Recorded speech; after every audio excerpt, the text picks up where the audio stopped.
Well, good morning, everyone, and welcome to the morning show right here on the Main Street TV, the all-new one. And we're happy to have you with us this morning on this hump day.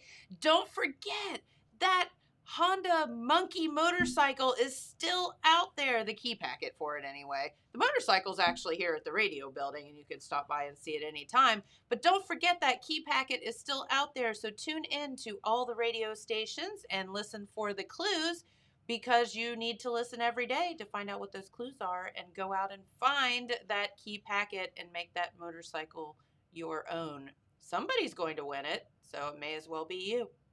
All right, well, it is time this morning to start our morning show with the morning news update. And of course, that's always brought to you by Nia Henry, agent for Appalachia Realty. If you're looking to buy or sell or have real estate questions, please give Nia a call, 740-418-4135, and she will be out working for you. And she's awesome, so give her a ring. All right, we are here with our good friend Pete Wilson for the morning news update. Good morning, Pete. Good morning. How are you? Well, I tell you what, I'm a Lady Vikings fan, so I am exultant. The Lady Vikings last night, Jennifer, if you haven't heard, I know everybody in Vinton County already knows, 60-42 over the Tri-Valley Lady Scotties in the regional semifinal at Zanesville. Go, girls! And that is Tegan Bartow going up for a shot there against the Tri-Valley Scotties. We have several pictures there, so James was prepared. But these are action shots from last night's game. And the Lady Vikings started off poorly, Jennifer. They were down 12-5, and people were probably thinking, oh my, we've met our Waterloo. But in the second quarter, they outscored Tri-Valley 23-9 to take a 28-21 lead, and then it kept getting better. They ended up winning by 18 points in a regional semifinal game. A Vinton County girls team had never made it to the regional.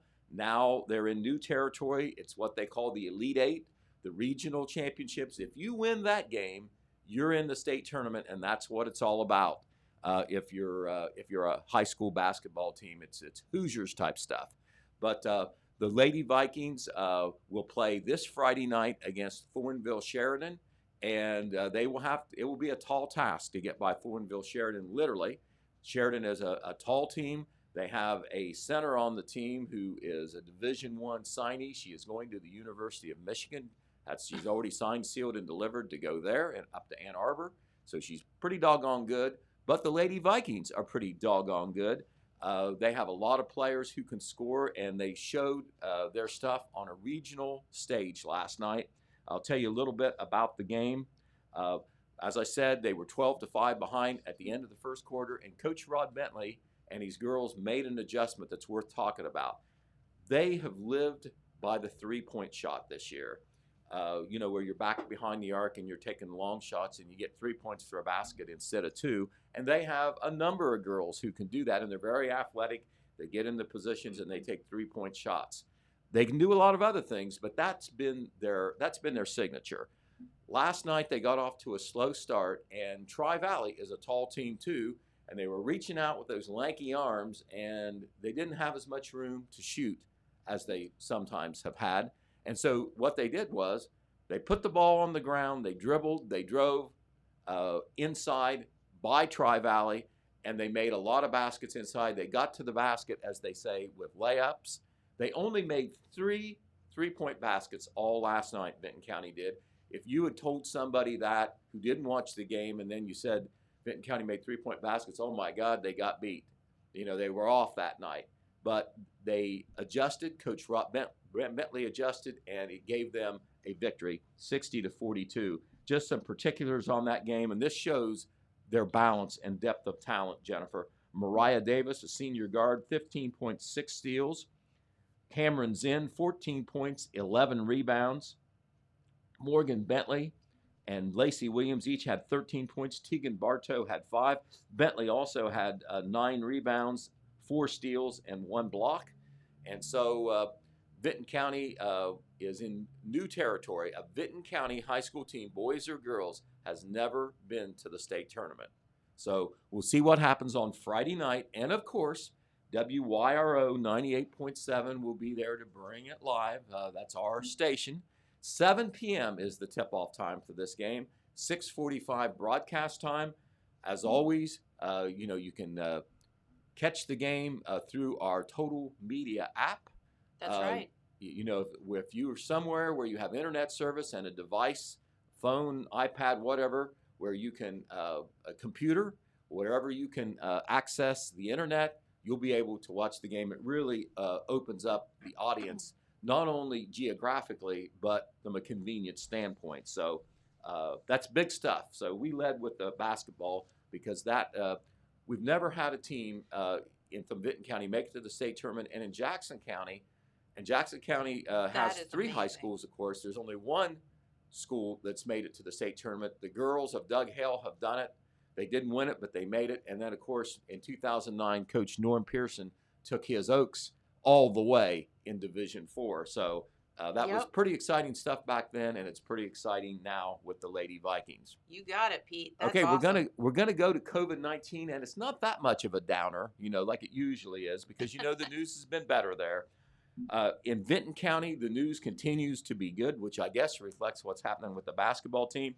They had another day in Vinton County where there was no new cases. So for over a 5-day period now, only one new confirmed case in Vinton County. No new deaths. The hospitalizations have stayed at 3 is where they're at right now. And the number of active cases, that's the number of people who have the coronavirus now or are infected by it, only 4 right now. No new reports from Jackson County, but I do know that people ages 60 and up have been invited. I don't know whether it's everybody in the county, but it's a bunch because I've heard about it. Have been invited to go to the First Church of the Nazarene on Powell Drive. This is where they're doing some of the big group vaccinations today to get their first shot of the COVID-19 vaccine. And I know that different people have gotten different times, so I'm guessing the health department will be there all day. They haven't really posted anything, but I know that they did some robocalls to people who were in that age bracket. And so this is a new phase of the vaccine rollout. We're in phase 2 where it's people ages 60 and up. And yesterday, of course, we talked about those other special categorized groups, medical, professional, or whatever, that's also in line starting this week as well. Another group that can get the vaccine a little early are our veterans. You don't hear that much about that, but over at the Chillicothe VA Medical Center, they put out news releases. They have got shipments of vaccines, and they got a big shipment at the end of last week. And so they have extra doses of both the Pfizer and the Moderna vaccine. The VA facilities have already received the Moderna vaccine as well at several new sites, and they've received additional doses for more service to veterans. VA at Chillicothe is currently providing vaccines now. You just need to give them a call over there. You can also go on their website, and you can get an appointment to go over there. If you're a veteran, you don't have to be a certain age to get your first shot of the COVID-19 vaccine. Once again, you can either call or go online over there at the Chillicothe VA, and this is open to any veteran ages 40 and older. So if you're in that category and you're anxious to get your COVID-19 vaccine, that is another way to do it. Of course, those occupational groups that are open to vaccines this week, if you haven't heard, this is your opportunity. People who are in child care services, people who are in funeral services, law enforcement personnel, and corrections officers. Also, the governor put out more information about the easing up of some of the restrictions regarding gatherings. This has huge implications for some of the events coming up as the weather warms up, both indoor and outdoor. These new orders actually took place yesterday at 12:01 p.m. Here are some of the new guidelines, and they are percentage guidelines. The maximum number of spectators allowed at any indoor sports venue is now 25% of the seating capacity. The maximum number of spectators permitted in any outdoor sports venue is now 30% of seated capacity. The maximum number of patrons permitted in indoor entertainment venues are 25% of the seating capacity, and the maximum number of patrons gathered in any outdoor entertainment venue is also now 30% of the seating. So it's not quite like it has been before COVID, but it is easy enough. More people now can go to ball games, concerts, conventions, whatever. You can do those things. It's just you can't. The number of people that you can have and the number of people in a certain capacity or a certain percentage you can have in a certain capacity, those things are in force right now. Very cool, Pete. All right. Another COVID-19 related cancellation, though, and I know about this a little bit because I'm a member of the Jackson High School Alumni Committee. It's a tough thing. It's not until the end of May, but you got to plan in advance. It's an indoor thing, and it's a large group. The Jackson High School Alumni Committee, as we've said here on TV and we've reported in our other total media platforms, they canceled about 3 weeks ago. Well, yesterday, John Pelletier, who does about everything in Wellston, he is also the Wellston High School Alumni Association president. He reluctantly announced he was trying to hold off, thinking of a way that they could do it. He has also now canceled, along with their alumni committee, the alumni banquet in Wellston. That was set for Saturday, May 29th. The way they do it, it's the same time on Memorial Day weekend that the Jackson folks do it. That Saturday of Memorial Day weekend. They do it at one of the schools, the middle school or the high school, and they have a banquet and then they have a program. Of course, it's an indoor thing and it draws a big crowd. And because of the planning that has to be done, and then usually they've started on it by now, because of the planning, because of the uncertainty about how many people can come, people coming from way out of town to come, they just had to make a decision. They decided that it's not going to fly this year. This will be the second straight year that there will be no alumni activities in either Jackson or Wellston. Like Jackson, John Pelletier has announced that the 50-year honor classes from the last 2 years will be honored, along with next year the class of 1972, which will be the 50-year class next year. And of course, it's the same thing in Jackson as well. So that's the latest on that. Okay, up at MacArthur, we're going to go back to Vinton County for another story. There was a changing of the guard on the MacArthur Village Council. At the last meeting, which was on February the 24th, Brian Bledsoe, that is him on the left there in the picture. He's got the mask on with his hand up in the air. That's because he's being sworn into office by the village solicitor, Troy Howdyshell. Bledsoe is taking the place of Adam Ward, who was a councilman, but he had to resign. And so Brian Bledsoe has agreed to serve as a councilman for the remainder of that term. MacArthur Village Council, by the way, normally meets once a month on the third Wednesday evening. Okay, we're going to, just to kind of tease a little bit, Justin and Amy Oyer did have their big open house over there. I heard it was a big success. A lot of people came through. That was on Monday evening, or Monday afternoon from 4 to 6 p.m. We had a chance to be there a little early, we being, in this case, Phil Buffington and James Hamilton. We're going to have some coverage coming in Saturday's paper on that. We'll tell you all about the Addiction Recovery Campus and the important work that they're doing.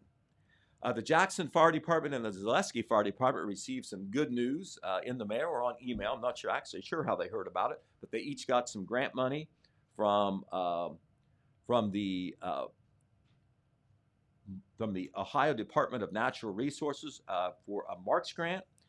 This will help enhance their communications. The fire department in Jackson received $834. The fire department in Zaleski, $1,638.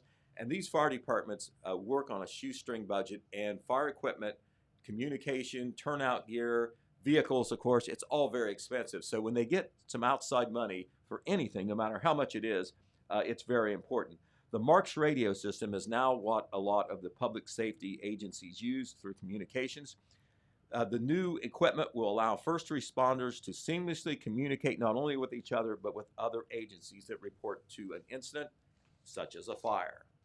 All right, this weekend, Jennifer, I'm going to remind you, if you haven't got your license through your bow wow, you're running out of time. You guys know what I mean, don't you? Did I say something bad? No, It's just an interesting way to put it, Pete. Right. Your dog. Your Your dog. dog. Okay, I'm trying to be too cute. Get your dog tags, folks. Right. The deadline is March the 5th. That's Friday. Oh, we love you, Pete. Can that be the headline of Yeah, the story in the paper? Right. License License that bow for your wow. bow wow. That's right. Well, whatever you call it, your canine, you've got to get your license, dog or kennel, no later than this Friday. And Deb found if you don't, and she finds out you don't have that license, she'll come after you. She will definitely Because, come after you. She's former military and she's all business. She's got a Deb. big heart for the dogs, but she's all business. That's that right. money is what she needs to be able to run her operation and do all the good things she's doing there. And we know that she does a lot of good things. That's But, right. on the dog tags, you can get them in person at the courthouse. You can go online either to the auditor's website, that's the county auditor's website, or the Jackson County Dog Pound's website. So it's not hard to do. You can do it electronically. There's also a drop box on the courthouse porch to do it. You can drop off your application there as well, and then they'll bill you, I think is how that works. Okay, tomorrow, the Marquet Cultural Arts Center will start a new art reception. They'll start a new art exhibit, and they'll have a reception on Thursday evening, and the two artists will be there, and they're two people very well known here in Jackson. Paul Brown, who's been with the Southern Hills Arts Council for some time as a leader. He's also an outstanding artist and art instructor, and also Megan Peters. It will be a dual exhibit of those two fine persons. Their work will both be on display, and we understand that they'll both be there at the Marquet for an in-person reception. You are supposed to wear masks. They'll make sure that they social distance. If they need to, they'll go in the auditorium where there's more room. The art will be hanging in the gallery, and both Paul and Megan will be there. That's at 7 o'clock tomorrow evening, Thursday, at the Marquet. That's right here in downtown Jackson, just about 2 or 3 doors down from us here at the Total Media Building, 269 East Main Street. The exhibit, if you don't get to go to the reception, the exhibit will continue through most of March. Regular gallery hours are noon to 5, Wednesday through Friday. Last but not least, we want to tell you, well, there's two things actually. There is a beef raffle fundraiser to support the 4-H program. And Jennifer, being a 4-H type fair person, you know that they don't get as much government money as they used to. They still get the extension money. Definitely They not. get a little bit from the county for overall extension, but obviously it doesn't pay the freight for the whole 4-H program. So they do fundraisers. And here is the latest one. They're calling it a beef raffle fundraiser. The money will go to the 4-H program. And it is the Jackson County Friends of 4-H Committee that is doing the raffle. And what you do, you buy a ticket for $10 and you get a chance to win part of a beef. The number one winner, that winning ticket, the top prize is half of a beef. And Not a bow wow, a beef. you're right. Right. And we're not in China or Korea. That's $1,100 value. Then second place is a fourth of a beef. That's pretty Third cool. place is an eighth of a beef. Fourth place is a steak package. And fifth place is a burger package. And so it's only $10 a ticket, so that's not bad at all. The That's beef right. will come from the Triple D Ranch. That's right here in Jackson County. Yep. It will be packaged by R&C Packing. So how do you get tickets? You can do it through PayPal, friends and family, or Venmo, as well as in person from a host of local committee members. You probably know who they are.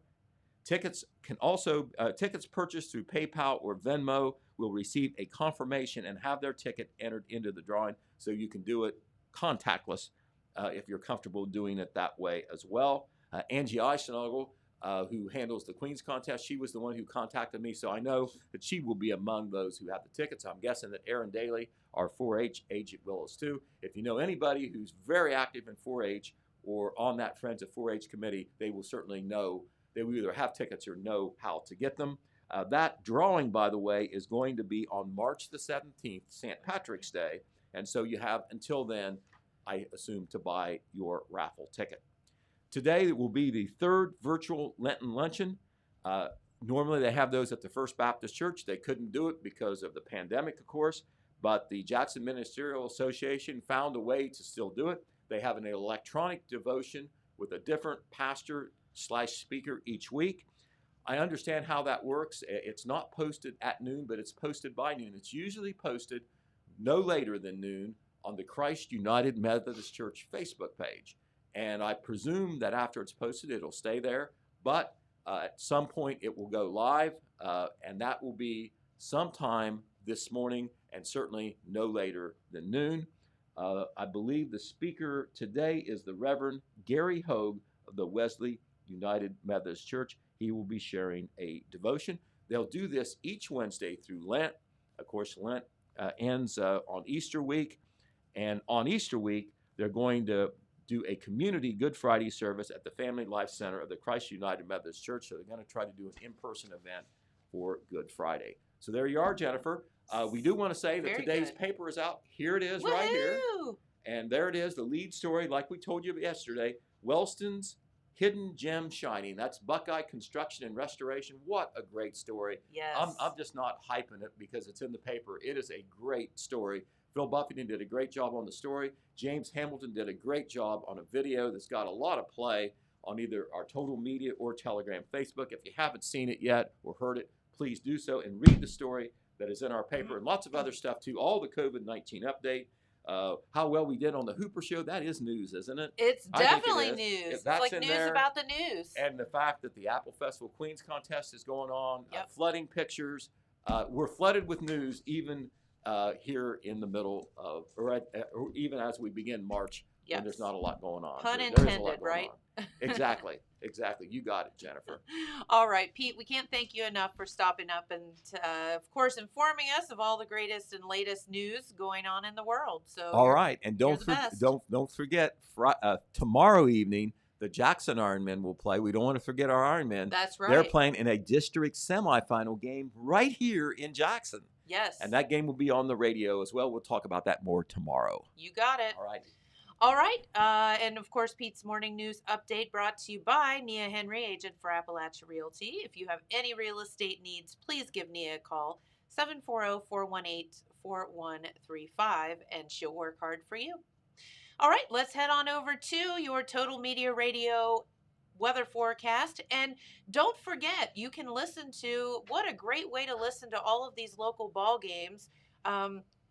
Just by downloading the Total Media Radio app to your phone, and you can listen anywhere you are in the world anytime. So live local radio on your phone just by downloading the app at the Apple App Store, or if you have an Android, the Google Play Store. Hey, Jen, another Yes. neat thing about the app that we haven't really mentioned before, but it is compatible with Apple CarPlay and Android Auto. So if you have a car that's compatible with that, you plug your phone into the car, it'll automatically recognize the app, and then you can control it from the dash on your car. That is super cool. So even if you're in your car, you're not actually tuning into the physical radio, you can listen to it and make sure it comes in loud and clear as it does through the app. The app literally takes, 2 to 3 seconds to download. It's very, very easy, and then you can tune in. You can also listen to our morning show that way as well. So, all right, gorgeous day. I mean, as far as beginning of March goes, just a really pretty day today. Get out and enjoy it. Nothing but sunshine. Highs around 57 degrees for today. For tonight, mostly clear. Lows around 31. They are saying there's wind chill values as low as 26 overnight. Then tomorrow on Thursday, mostly sunny skies once again in the forecast. Highs tomorrow a bit cooler, around 46 degrees. So if you do have some outside work to do, maybe take advantage of today. And boy, does that sunshine just give you a little bit of hope for spring to be around the corner. That's for sure. I got a little ahead of myself the other day. I think it was Monday. And I was like, the sun came out and I was like, oh, I'm going to do some grilling out tonight. As I stood out there in my parka and couldn't get the grill hot enough because it was so cold. But anyway, see, the sun is so deceiving. But today it will be a little bit warmer. So get out, take a walk, and enjoy some sun on your face. All right, our good friend Phil Buffington is here today. Welcome. Thank you. Good to have you here. And I am anxious to hear, and of course you can pick up all the skinny and the telegram as that comes out today in the paper. But I'm very interested in hearing the skinny about your visit to the Buckeye Restoration Services and telling us a little bit about what you saw there and what you heard. And do we have the video? Yes, ma'am. Oh, we do? We're so prepared right here. I love it. All right, well, Phil, take it away. Tell us what you and James saw the other day when you stopped by. Okay. Well, it was much to the surprise of pretty much everybody that was on the tour, minus the people that work there. But we come to find that Buckeye Construction and Restoration in Wellston is one of the fastest growing businesses in southeastern Ohio right now. They're poised to have about $14 million in sales this year, and that's juxtaposed with the $350,000 in sales they did their first year in 2010. So Wow. they've grown exponentially. They're doing a lot of historical restoration work lately. Right now they're doing the Harriet Beecher Stowe House in Cincinnati. They've done a restoration project on a lighthouse in Toledo. They did some restoration work on a high school in North Columbus, and Sulphur Springs Pavilion in West Virginia. So they're getting out there. They really wanted to get their name out there with the tour. So James and I went to facilitate that. And James did put together a very, very good video with Bob Brown and Becky Hendershot, who's their human resources manager. So I'll let the video speak for itself and tell the story. Buckeye Construction and Restoration was formed in 2010 by Rob Martin and myself, and we brought on one employee at that time. In 2013, I think we had right around 10 employees at that point in time, and we grew significantly.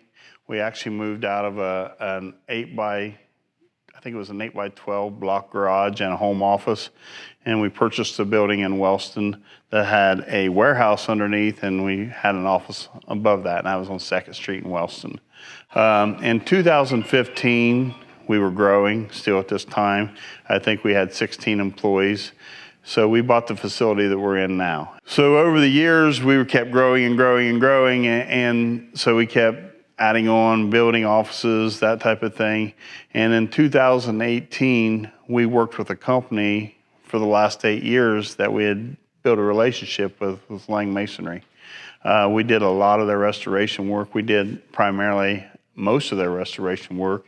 And they had a sister company, Wolf Creek Contracting, also that we were working for at the time. And the owners of those two companies and the CEO, it was James Hoskinson is the president of Lang Masonry, Howard Offenberger is the president of Wolf Creek Contracting, and the CEO of those two companies, Damian Lang, came up with a great idea for us to take on more owners so we can have the financial stability to grow. And when we did that, with the knowledge of they have in building companies and the knowledge that we had in the restoration field, it was a win-win for everybody. So in 2018, we merged and became part of Watertown Enterprises. Watertown Enterprises has a management group with a chief financial officer, Doug Taylor, and Becky with human resources, and just Nikki with payroll. It's just a group that actually has all their systems in place and allowed us to grow. By joining forces, our bonding capacity went through the roof. Our credit went through the roof, and it gives us a financial foundation to grow. We just kept adding people, which is fuel to the fire. And now we are the second largest company in Wellston. We have over 60 employees in the field, and we're doing huge masonry restoration projects all over the country. Good people bring good people, and that's the way we look at it. So if you're a good worker for us and you're out here doing it and you know someone that needs a job and you refer them to Buckeye Construction and Restoration, and I interview that person, I feel that they're a right fit for the company. After the first week of employment, if we hire that person, after the first week of employment, we'll give the employee that referred them $500. And if that employee makes it 90 days and is going to be a productive team member for Buckeye Construction and Restoration, we'll go back to the employee that referred that person and give them an additional $1,500. So last year at the 6-month period for 2020, we had paid out over $32,000 in referral bonuses. At the end of the year, which we haven't got those numbers finalized yet, but we're well over $60,000 in referral bonuses for 2020. So you can see the growth that we're having here. And we offer it's a good incentive plan, and it pays off. We have little to no turnover rate, and we're getting high quality people to work for us. It's been a phenomenal ride, and it's not over. Our sales goal is going to double for this year. And we have a 5-year plan to put Buckeye Construction at $50 million in sales. And a little old company that rapid growing out of southeastern Ohio is pretty advantageous, and it's a pretty wild ride. So at Buckeye Construction and Restoration and some of our other organizations, we have a need for labor in the masonry field. And we really are reaching out to our local career centers to try to form relationships with them, to work with their programs, to bring people into our organizations. So Buckeye Hills is one of those examples where we've created a program where we send a person there who is a trainer, and they will teach the necessary skills to be successful as a mason or a restoration expert in what the things that we need them to know. And then once they're finished, if they complete that program and want to pursue a relationship within our organization, then we will guarantee that they will have a job. So we work really hard with trying to get in touch with the teachers, letting them know what kind of things we need them to teach in their schools if we're not able to go provide a trainer for them, because ultimately we'd love to be able to pull all of our workforce from right here in this local area and provide employment opportunities for them. In a nutshell, Buckeye Construction and Restoration is a great example of two hometown guys who had a dream, had a skill set, and wanted to be their own boss. And took all those things, put them together, and have now built this fantastic company that we got to visit today. And you just hear the great success they're having and the lives they're changing through these 60-plus high-paying jobs right here in Wellston, Ohio. We got to hear the great incentive package they have for referrals. I haven't heard of a company in this area doing anything like it. It's very innovative, very generous, and very attractive to bring in the skill set they're looking for, the attitudes they're looking for.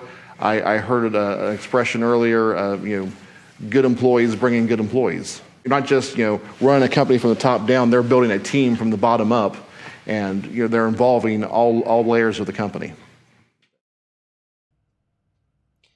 All right, and wow, I think a lot of folks don't have any clue that all of that is going on in Wellston, Ohio, and what a group of talented people. Yeah, absolutely. And through the tour, also, it was brought up by Randy Evans and Bob Brown, people that have been in the construction industry for most of their lives, that this area, in Vinton County too, has always been known for talented masons, and it's something that kind of went away for a while. So they're doing their best now to reintroduce that to the area and to offer these good jobs right here at home. And they've partnered with Jamie Nash, the superintendent at Buckeye Hills Community Center. And through that program where they offer the masonry training, once you complete that program, you're guaranteed a job at BCR if you're interested. Correct. So they're constantly feeding their own workforce with local people. And they said that 95% of their workforce at this point is from the two-county area. So it's very exciting. Unbelievable. And to know that they go all over the world, it's like, and I think that's why maybe it's a hidden gem in Wellston, Ohio, because a lot of the work does go outside of the area, but that's not to say that we don't have work right here in our area. I mean, there's a lot of masonry work to be done around here. So right, and hopefully now that the word is more out there, they'll be able to do that and to not only use the workforce from here, but to meet the needs of whatever masonry restoration needs done here. You've got it, including the courthouse. I'm sure they could probably do a whole lot over there. That's right.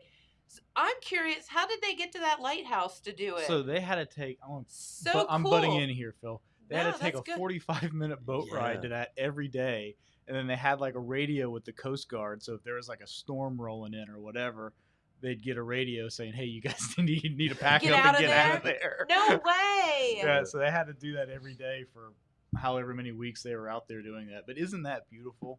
It is absolutely gorgeous. And is that up on Lake Erie? It's a Toledo, I guess. That wouldn't be Lake Erie? Would it? Yeah. I think it Lake would Erie? be. Yeah. Yeah. That is so neat. So yeah, what a rewarding job too to be able to start with a building that is falling down basically, and be Yeah. able to come in and save it Right. and make it beautiful again. Well, especially something like that's probably 100, maybe 200 years old. Mhm. And I mean, the other option is it just disappearing, Right. tearing it I down, mean, or it disappearing. Like, that's, historic. Like, that should be preserved, whether it's, for commercial purposes or just historic purposes. Right. We definitely need to preserve things like that. So And how they- fun. They have done some projects locally. Like right now, they're doing a restoration project on the depot in Wellston, so that's a historic Very building. good. And I know they've done some work here in Jackson at the courthouse annex, where the commissioner's office and the board of elections office, Okay. and also the old GIS mapping building at the corner of Pearl and Broadway. Yes. So they the- did. I think they tuck pointed the side Yes, of that. they did. And so now Yeah. that the word is out there, I'm sure they'll expand even more than what they expect to. They want to have 75 employees by July. They're right at about 60 now, so there's the opportunity for some really good jobs. Well, and I think that, the important part would be probably no job too big or small either. Like, Hmm. you hear about a company like this, they're going and restoring this beautiful lighthouse. You think, well, I can't call them to come do a little bit of work at my house. But yeah, you can. They're there for that too. Yeah, Bob did say that a majority of their projects have been commercial, but if it involves masonry, he did say that they're really looking to bid on just about everything they can. And that's right. So you just don't, think of that kind of stuff. Like Jamie and I have a brick wall around our patio at our house, and we were looking at it the other day. I'm like, this thing is needing some serious work, or it's just going to fall in one or Yeah. the other. So yeah, I mean, give them a call for things like that. They know exactly how to fix it. I don't have a clue how to fix it. So yeah, that's what you need to do. And if you're looking for a job too, it's important to note that they specifically said that while they are looking for people with experience and that talent, they're also looking for people that have a good work ethic and are willing to show up to work every day and give it their all. They're just as interested in people like that. So, I mean, I know masonry and concrete restoration aren't necessarily at the top of everybody's skill set list, but as long as you're willing to put in the work, I think BCR would be interested in having you. That's right. And it's super easy. You have that access to the Buckeye Hills program to get your foot in the door. Absolutely. Another thing that they talked about was how people were able to move up in the ranks through their company. Yeah. People that started just doing the kind of more grunt work, I guess, for lack of a better word, were advancing up to more of a supervisor role. Right. And another thing that they pointed out was that it's not just men. They have women doing all layers of that work Of the too. work as well. Yeah. And don't feel like you have to be a guy to do this. Right. Well, he said one young women, lady in particular. Women have finesse. Oh yeah, yeah, definitely. And they know how to run things. I put you guys in charge of just about anything, including my everyday life. But there was one young woman in particular who said she's 20 years old, and she was promoted 4 times just last year, and she's Wow. on her way to be the first female superintendent. And he said their superintendents make, on average, 6 figures a year, and they have 11 already, 9 Wow. full-time and 2 apprentice superintendents. So there's plenty of opportunity to make some money. There you go. And so, hidden gem right here in our area. Who knew? I hope you all know now. That's Yeah. pretty neat stuff, for sure. So, what the heck else is going on, Phil? I haven't seen you for a while. Yeah, well, I know one thing coming up, be tomorrow evening in Wellston also, will be, there's a council meeting. They had their last canceled due to the weather. But there's an important part of that meeting that goes back to 2017 and prior to that even. But at the beginning of 2017, the city of Wellston was on its way out of fiscal emergency after quite a while under the thumb Yes. of the state auditor's office. Part of their coming out of that classification was they needed to be able to prove that they could sustain the improvements that they had shown over the years. And a big part of that was their water loss and their water infrastructure. And they teamed up with RCAP to have a water rate study. And that was over a period of 5 years, so up to now. And part of that was to implement base rate and zero usage charges for their water and sewer customers. So prior to that, if you didn't use any water at all, you didn't get a bill at all. So they implemented these base rates and zero usage charges. So if you don't use any water at all, but you have an active tap, you still get a small fee, so that they could remedy the negative balances they had in their water and sewer funds, which at one point were as high as $400,000 and $500,000 in the red.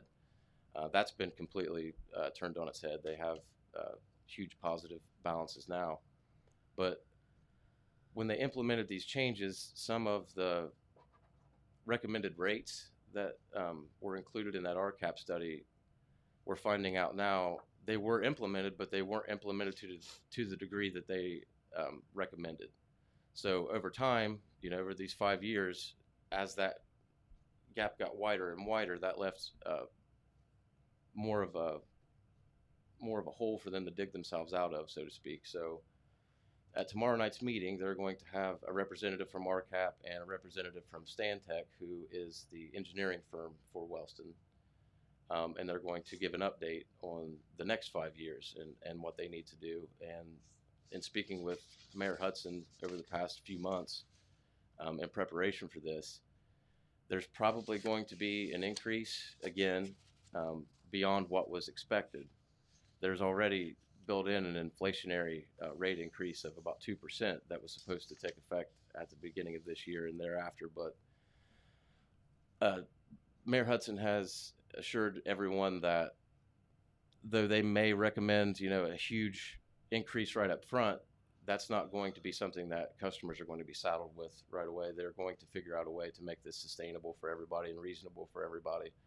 But I look for that to be a pretty big meeting topic tomorrow evening.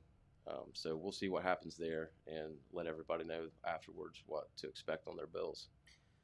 And boy, digging themselves out of that fiscal emergency was a big deal. And, through the work of a lot of folks, Yeah. and it got done. And, the infrastructure, I know Mayor Hudson's, that's probably the thorn in his side right now of dealing with the infrastructure and how to take care of starting that project, because it's like once you start it, I don't know. It's a big deal. But you can't pave the roads, it's like you have to do this first before you can do the other stuff. Yeah, and it's been a long tedious process. Oh yeah, it definitely takes a lot of money. And there are always grants. There's, Ohio Public Works Commission grants. There's ODNR grants. There's various avenues, but a lot of those require matching funds. So if you don't have, $50,000 to throw down, then it's really irrelevant. But they've done a lot in the way of, they implemented the Census FlexNet water tracking system, which allows them to catch leaks in real time. And it allows them to remotely read someone's meter. They can just pull it up on the computer at the city building and see, what's going on and it gives out alerts if there's a leak. They have a leak insurance program now, which is only, I think, $3 or $4 a month.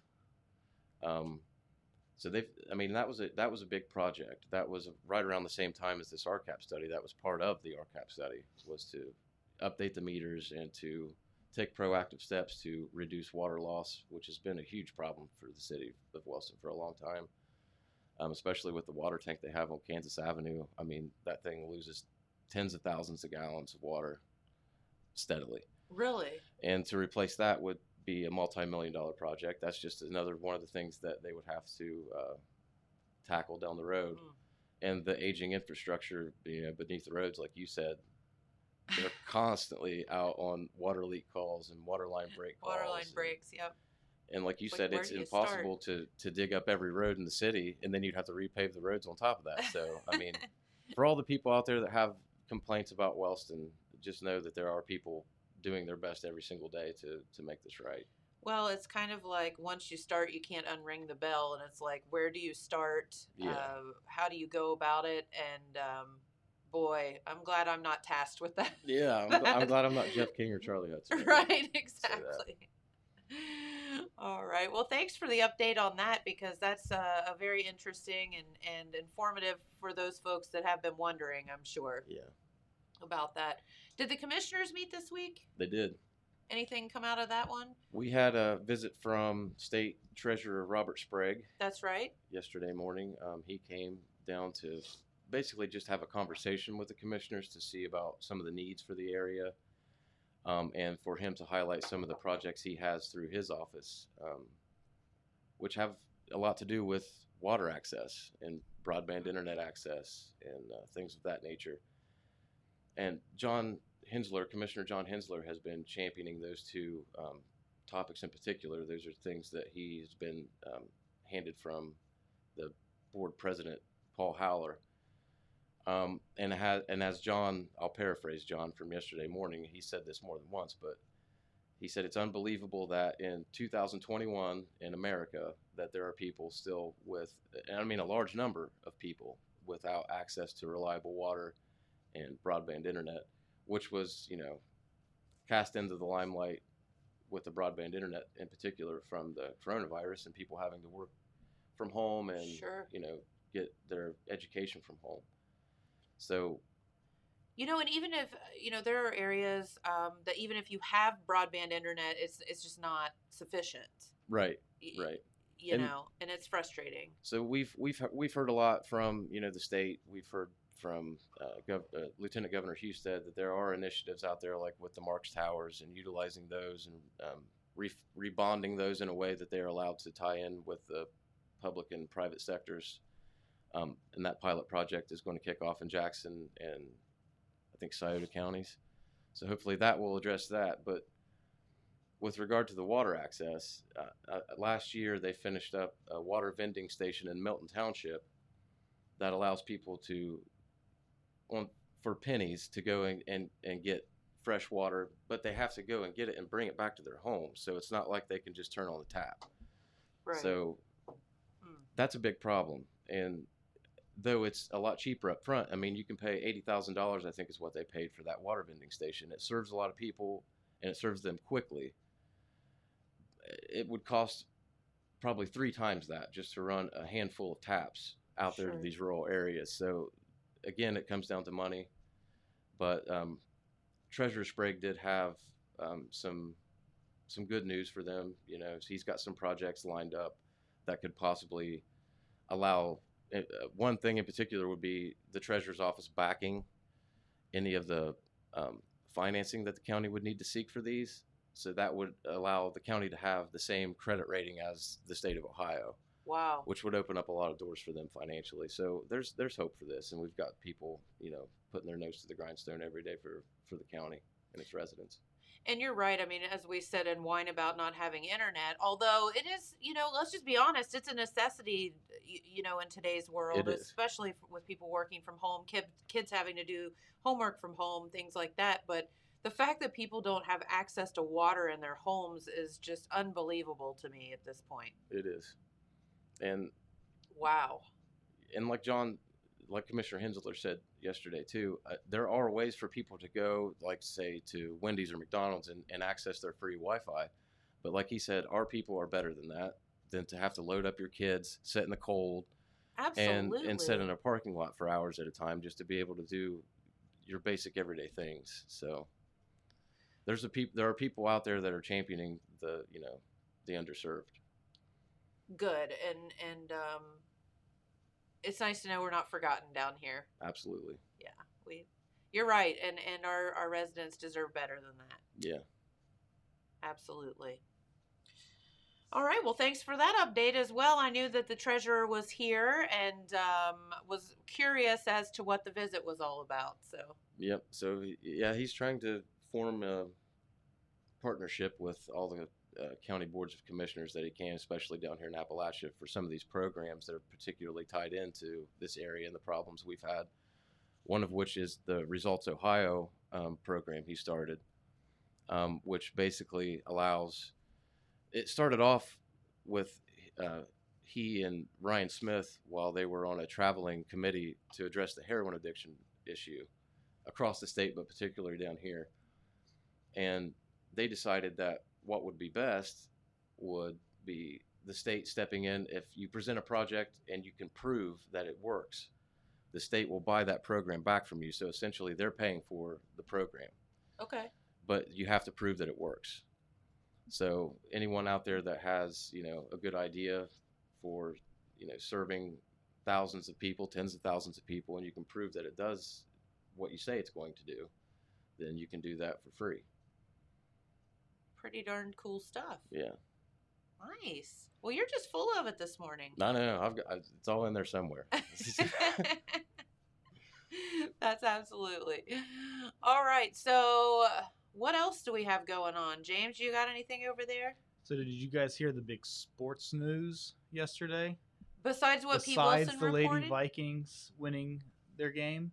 No. Tim Tebow has officially retired from professional baseball. Was Wait. he even playing? So he's Wait, been from baseball? from baseball. Okay. So he's been in the Mets minor league system for the last 4 years or so. Oh, okay. And he never made it to the majors. Did he ever play Only in the in minors. the minors? He played in Double-A, and I think he played a little bit of Triple-A. I'm not really sure. But the reason I'm aware of this is I was listening to the most controversial show on all of the Total Media Network's Free Beer and Hot Wings this morning. Some people love it, some people hate it. Yes, it And is so these quite guys, polarizing. yeah. So these guys had a long-standing bet that Tim Tebow, whether or not he would ever get major league at bats. Oh. So, upon his retirement yesterday, he officially retires with 0 major league at bats, The old goose egg. ending their bet. So, they have to replace the bet with a new one. Ooh. And as luck would have it, on the day that Tim Tebow retires from professional baseball, Johnny Manziel announced his intention to be a professional golfer. No way. Shut up. Oh, no. So the new bet No. is, will Johnny Manziel ever make a PGA Tour cut? He's going to be like Happy Gilmore. He's just beating the tar out of everybody Yeah. and swearing. Yeah. So, so Johnny Manziel couldn't cut it in the NFL. I mean, to be fair, he had some personal trouble that's lot of outside of his Well, outside of his athletic ability. I mean, But he also couldn't cut it in Canadian football or 6-on-6 professional flag football league or whatever it was he'd been playing in. so now he's going to But golf. now he's going, So Okay. now he's pursuing a professional golf career. I hope he knows that your pay is directly tied to your performance level Yeah. in the golf Good world. Yeah. So I'm just curious if any of you guys want in on the will Johnny Manziel ever make the leaderboard at the Masters bet? You know what? I would take that bet and say that would be a big fat no. I'm guessing not myself. Wow. You won a Heisman Trophy. Yeah. It's more than any of us have ever done. I know, Yeah, right? That's a fact. That curse of the Heisman continues. Yeah. Yeah. Oh, man. Who was it that had to return their Heisman? I- You know Ron who I mean Dane? now. What was it? Ron Dane. Why would you have to return your Heisman?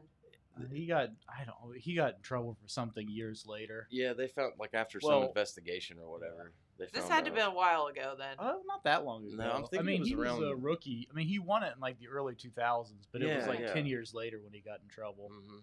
O.J. Simpson had his Heisman Trophy get stolen Yeah, right. when he hopped it. stolen. Is that what we're calling it? Yeah. Stolen? So I mean, I don't know.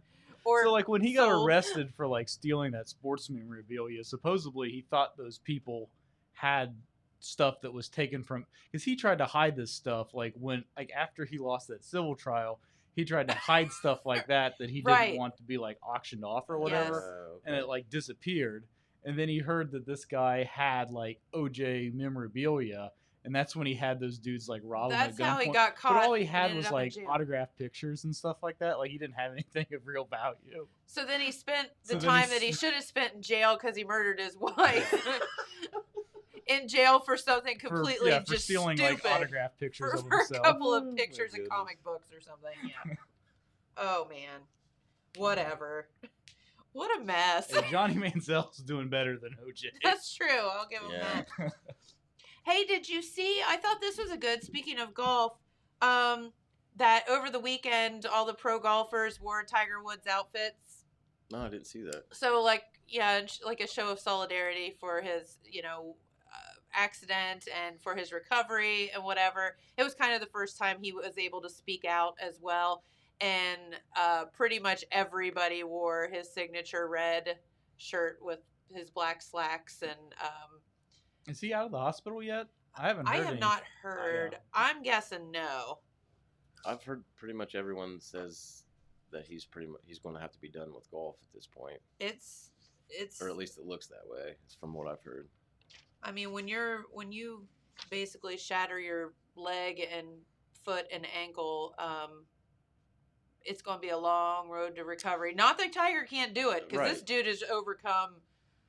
I would be shocked if he never plays in a professional tour again. I mean, Yeah. I'm not saying he's going to win the Masters again, but I would be shocked if he doesn't play again. Although he may know, if I can't be competitive, I'm not going to do that. And he, he could find some other. Well, a lot of people thought he would probably never play in the senior tour for that reason. But Yeah, I don't know. We'll see. he's completely changed his golf style since he was phenomenal. So I mean, he's really transformed quite a lot. So You want to talk about somebody that reinvents himself every so often? yeah, no kidding. Sometimes for the best and sometimes Yeah. not. But I couldn't imagine how hard that would be to completely change how you swing a golf club after you've done it since you were able to hold one. a little kid, yeah. I mean, if he can recover getting whacked over the head by his wife with a golf club, he can overcome this. Yeah. Good for you, sister. No, it was. He's definitely overcome a lot. Let's just Yeah. put it that way. And I wouldn't put it past him to come back from this one as well. I hope so. So, yep. All right. Well, we kind of need to get out of here for the day. Thank you all for tuning in, and thanks, guys, for hanging out with me today. Appreciate it.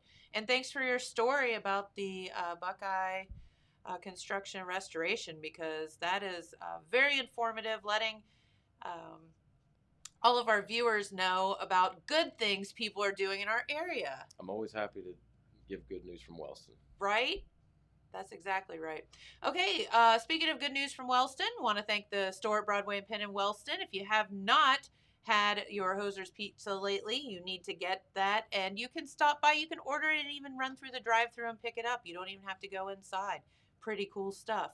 Also, did want to thank Chip and Kathy at the shop. If you need custom engraving, jewelry repair, watch repair, clock repair, any of that stuff, give Chip and Kathy a call, 988-2841. They have moved the shop out to their home, but if they're home, they're open, and that's pretty cool. So you can go out there, not too far out of Jackson, and it's a beautiful drive out there to get there. Also want to thank Carman the Carman, where the deals are great. Stop out and see them if you're looking for anything in particular. Carmen can sleuth it out for you as well. So stop and see him, and he will find you that perfect dream car if you're looking for it. All right, got to get out of here for the day. Phil, thanks so much for stopping by. Thanks for And having me. James, thanks for pushing all the right buttons. And we'll be right back here tomorrow on Thursday with Jeff Davis, our good friend from Callahan Hardware. And I'm sure he'll bring all kind of fun things to talk about. So until then, have a great day. Enjoy some sunshine and warm temperatures today. And we'll see you then. Bye.